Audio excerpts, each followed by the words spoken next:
दोस्तों, क्या आपकी भी जमीन पर जो कब्जा है किसी और का है, खतियान जो है किसी और के नाम पर है, और जो रसीद कट रही है वो किसी तीसरे आदमी के नाम पर कट रही है। फिर से समझिएगा, कब्जा आपका है, खतियान किसी और के नाम पर है, और जो रसीद है वो किसी तीसरे आदमी के नाम पर कट रही है।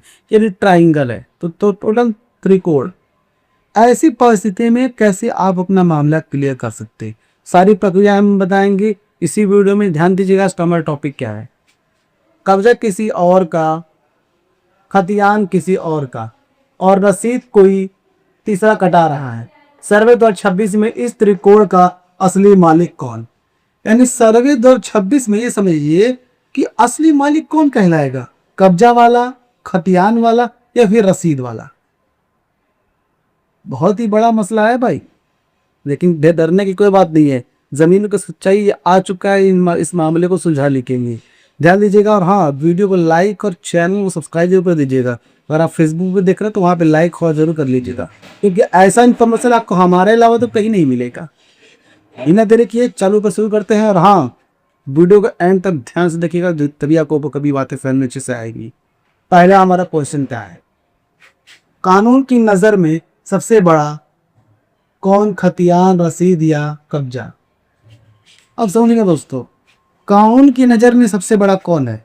खतियान है, खतियान, रसीद या फिर कब्जा? इन तीनों में से कानून की नज़र में सबसे बड़ा कौन है?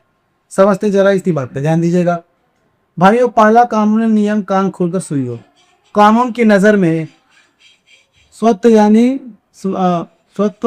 यानी टाइटल सबसे बड़ा होता है। खतियान जमीन की बुनियादी और पहचान है।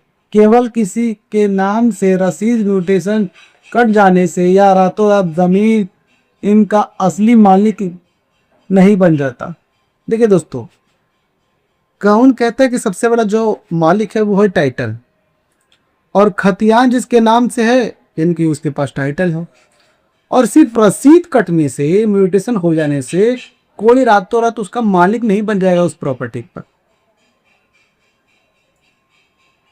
अगर आपके पास पुराना खतियान है और सामने वाला सिर्फ रसीद दिखा रहा है, तो बिना आपके वैधानिक बंटवारे या केवाले के रसीदधारी का दावा अचल शिविर में खारिज होते हुए आएगा। और जब भी अगर कोई दावा कर रहा है कि रसीद मेरे नाम पर कट रही तो मैं मालिक हूँ, तो और खतियान आपके नाम पर, आपके पूर्वजों के नाम पर है, तो जो भी आदमी वो ऐसा काम कर रहा है, रसीद केवाले और रसीद कटने के नाम पर मालिकाना हक दावा कर रहा है, तो उसका शिविर में यानी कि आचल शिविर में यानी आचल कार्यालय में उसका मामला खारिज हो जाएगा। ये कानून कहता है और ये नियम है। और जाहिर सी बात है, जो नियम कहता है, जो कानून कहता है, वही सही होता है। आप भले ही सर फोड़ने में आ जाए कि हमारे नाम पर तो कब्जा है, एक बोलेगा हमारे नाम पर रसीद तो हम मालिक है। नहीं, खतियान ही सबसे बड़ा मालिक है, जिन्हें टाइटल में आने लगता है। दूसरा क्या है, तीसरे पक्ष के कब्जे का क्या होगा? आप समझिएगा, जो तीसरे पक्ष का जो कब्जा है उसका क्या होगा? तीसरा पक्ष ये जो कब्जा है जिसका, समझिएगा जरा। अब बात करते हैं उस तीसरे पक्ष की, जो जमीन पर कब्जा होने से नया खतियान नहीं बनता जब तक कि कब्जाधारी के पास वैध खरीद बिक्री वसीयत या कोर्ट का डिक्री ना हो। अब समझिएगा दोस्तों, कभी भी कब्जाधारी आदमी वो वैधानिक रूप से जो है मालिक नहीं बन पाता, लेकिन जब तक उसके नाम पर बेचे खरीदी वाला कोई के वाला हो, वसीयत, कोर्ट या फिर कोई डिग्री ना हो, कोर्ट का कोई डिग्री ना हो, तब तक वो मालिक नहीं बन पाएगा। अगर किसी ने अवैध या जबरदस्ती कब्जा किया है तो अमीर खतियान तो मूल मालिक के नाम ही बनाएगा। और याद रखिएगा, अगर किसी ने अवैध तरीके से कब्जा किया हुआ है और सोच रहा है कि वो मालिक बन जाएगा, तो ऐसा नहीं होगा, क्योंकि अमीन मूल जो मालिक है, जिसके नाम पर खतियान है, उसी का नाम जो है दर्ज करेगा, उसी के नाम से खाता रखेगा। याद रखिएगा।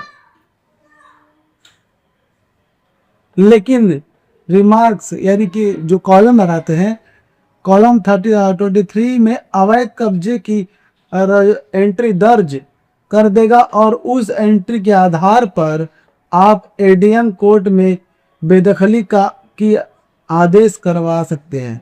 और आप रिमार्क्स यानी कि जो कॉलम वगैरह कॉलम 23 के आधार पर आप जो है एडीएम कोर्ट में देखिए वो एंट्री दर्ज हो जाएगा, अवैध एंट्री दर्ज हो जाएगा।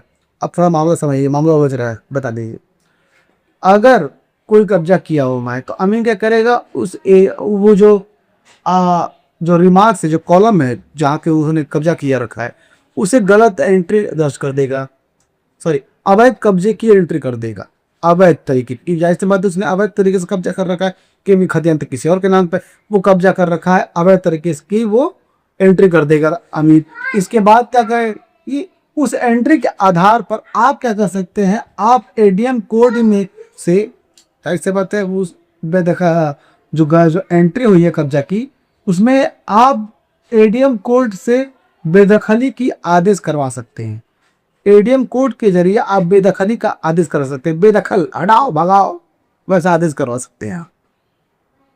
आप समझिएगा दोस्तों, अगर आपकी किसी भी तरह की परेशानी है, जमीन से रिलेटेड कोई भी परेशानी, चाहे कितनी भी बड़ी परेशानी क्यों ना हो, घबराने की जरूरत नहीं। अगर किसी ने कब्जा किया हो, आपका हक मारा हो, आप बेटे या आपका मायके में किसी ने हक मारा है, कोई उत्पीड़न कर रहा है कब्जे के लिए, जमीन के लिए, प्रॉपर्टी के लिए, कोई भूमा गया भी जमीन पर कब्जा कर रखा हो, मकान पर कब्जा कर रखा हो, किसी भी तरह की परेशानी हो जमीन से रिलेटेड, घबराने की जरूरत नहीं है। जमीन को सच्चाई आपके लिए हमेशा तत्पर रहेगा। सारी परेशानियों को हम सुलझा कर देंगे। यहाँ तक किसी ने अवैध कब्जा कर रखा है उसे भी हम छुड़वा करके देंगे। सिर्फ और सिर्फ आपको करना ये कि आपको मुझे कमेंट करना है, कमेंट करके मेरा व्हाट्सएप नंबर मांगिए। व्हाट्सएप नंबर मिलते ही सारी परेशानियाँ वहाँ बताइए, सारी परेशानियों को हम दूर करेंगे जो भी परेशानियाँ आपको परेशान ज़्यादा कर रही हैं। हमारी जो फीस है बदली ने आपको वो दे दी, जाहिर सी बात हमारी बहुत ही छोटी सी, बहुत ही मामूली सी फीस हमारी है, 299 रुपये के सर्विस चार्ज की तरह हम पूरा मामला हल करेंगे आपका। याद रखिएगा दोस्तों, मैं आपका केस नहीं लड़ूंगा, सिर्फ मैं आपको स्ट्रेटेजी, आवेदन, यहाँ तक कि जब तक आपको किस रुख में मोड़ना है वो सारी प्रक्रिया आपको देंगे, सारी चीज बना करके देंगे। घबराने की कोई जरूरत नहीं, सारे वो आदेश प्रोवाइड करेंगे जो कभी भी आप एक केस से मिलता जुलता, अगर सुप्रीम कोर्ट ने आदेश दिया हुआ तो वो सारी चीजें प्रोवाइड करेंगे, सिर्फ और सिर्फ 299 रुपये में। दोस्तों आते टॉपिक की तरफ फिर से, तीसरा है अचल शिविर में अपना नाम बचाने के 2 कड़े कदम। अब समझ लो दोस्तों, अचल कार्यालय में अपना प्रॉपर्टी बचाने के 2 ऐसे क्या कदम उठा सकते हैं, आप समझिएगा।